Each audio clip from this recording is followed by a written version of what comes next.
komai da lokaci ne yakan zo kana yayi wucewa. Yau ni ne zan yi zokaci baki furci kalam rubuta magana ce zan yi a takaice.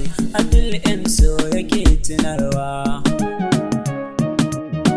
rayuwar nan babu tabbacinta idan har yau da kai ake yi wata rana ba za a yi da kai ba.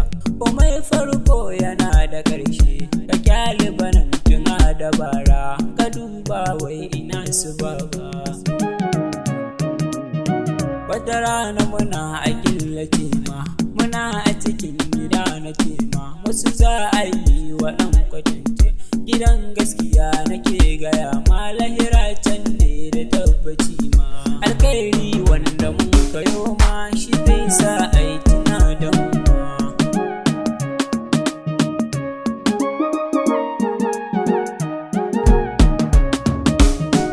Fitin mu da an gani kawai ma shi zai sa a yi tuna da mu ma. Wani alkhairi ya dangace ma wani ko sharri ya killace ma. Mu yi alkhairi mu je mu sama abin kirkin kada ya cimma.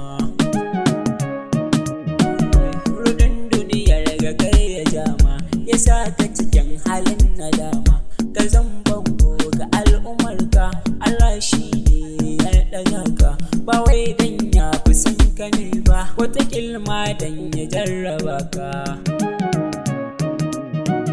Ya baka kuɗi da dukiya ma amma kai ba ka fahimta ganar shedan kake bewa sai ranar da baka da komai sanan ka fahimci gaskiyar ma sanan ka fahimci gaskiyar ma.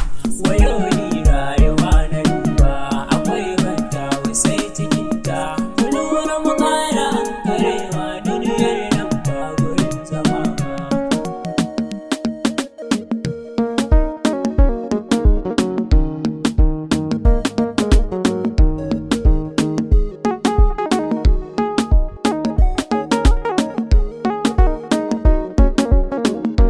Abdul M so on the beat.